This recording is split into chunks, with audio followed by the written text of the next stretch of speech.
What's good, guys? Prince Sports coming at you with another one. Now, that All-Star weekend was full of drama, full of lots of drama. Now, if you watch the top 75 players celebration, you will notice there was a lot of beefs going on, a lot of, how should we say, tension in the room. You know, and some people didn't notice. And I had to actually watch it again to notice some things that was really off about it.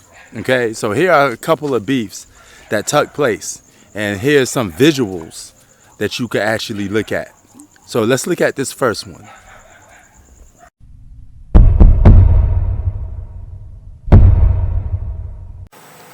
Now you see right there, Michael Jordan's in the back, right behind Magic Johnson. Isaiah Thomas is going to come up and approach him. Michael Jordan and Isaiah Thomas won't have words for each other. They're going to pretend like they don't even see each other. That shows you how much these guys are just going to blatantly walk past each other, don't even say nothing. You know, not even a competitive word. They just don't like each other. Then the second one, another guy holding a grudge, Michael Jordan again, with Charles Barkley. Guys that used to be friends, as you can see right there, years passed. All of a sudden, Charles Barkley criticized Mike, and they've never been friends ever since. So you can look at it right there, and I'm going to pinpoint it right there. Look at Charles Barkley in the background. Michael Jordan pretends he don't even see him. And that's the end of that story. Michael Jordan being petty savage right there. Okay, so the first one is very obvious, all right? Now, you had Isaiah Thomas there. He's sharing a moment with Magic Johnson, and, you know, they hugging, they talking, and Michael Jordan hugged everybody almost at that top 75 thing. He was friendly with a lot of people, except for Charles Barkley and Isaiah Thomas, two guys that he don't like anymore. Well, he never liked Isaiah Thomas, but, you know, Charles Barkley used to be a friend of his. Now these guys aren't friends at all. So you can see Michael Jordan always takes some stuff personal. And once Mike takes it personal, that's a wrap. If you're on his shit list, you're going to stay on his shit list for life. So that's one beef, actually two beefs, because Mike was beefing with Isaiah and Charles Barkley. And you know he ain't taking nothing back when he comes to those two guys as of right now. That at all. You keep mentioning me in the same sentence with him. We're not alike. Who's not alike? Who you just mentioned me with? You not like Mutombo or Rudy Gobert? I ain't say Mutombo. Oh, you not like Gobert? No, we ain't nothing alike. Okay, say no more. I say less. Draymond.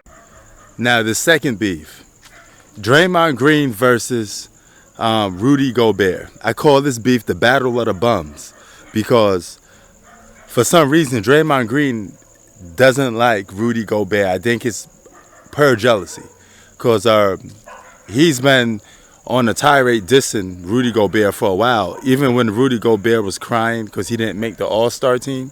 So he dissed him for that. And then when the All-Star game was taking place, he got real heated and said, hey, yo, don't you compare me to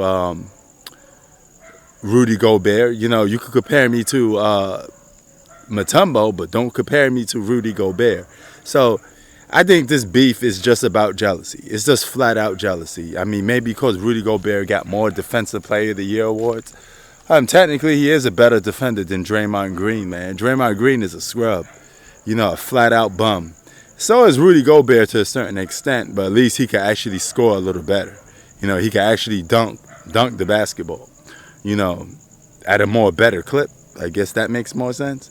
But if you ask me, they both role players anyway. That don't even deserve to be called all-stars. Paul Pierce towards Ray Now, Allen is is still one. there. They Ray were Allen conveniently placed right next to goes to LeBron LeBron James. So James, when Ray walked him there that. and dapped up LeBron, Look at Garnett KG, look delivered like he one just of his wanna murder signature Ray evil Allen. stares. Paul Pierce is Allen, there. for his part, They don't didn't even acknowledge it, swiftly Allen at walking all. past There's no them, words as he being probably spoken. learned from his mistakes You know, in the past when he Kevin did Garnett try is to just bury the hatchet, throwing but his was hands left into a hanging fist. by the big ticket. Now, do you think these guys are being too petty? That they should squash their beef, or should they continue going on like this? It's been years now. And the last beef, as you can see, was none other than Ray Allen, Paul Pierce, and Kevin Durant. You can see Ray Allen goes to hug LeBron, give that, make some jokes, and Kevin Garnett, he completely ignores, and Kevin Garnett is like making an angry face like he gonna murder Ray Allen. It's 100% that those two are still beefing. They're not really friends, and that whole we patched things up was fake. So, cause to this day, these guys still don't talk to each other no more.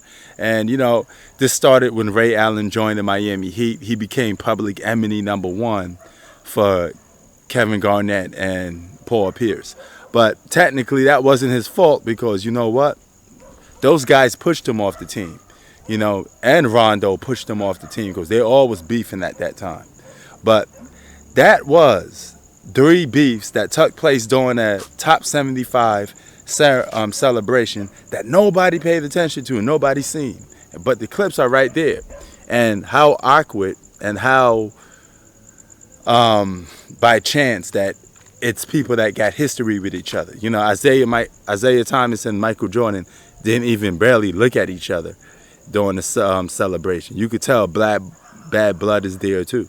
So NBA drama, man. Once these guys hold grudges, it stays with them for the rest of their life. Prince Sports out. Peace.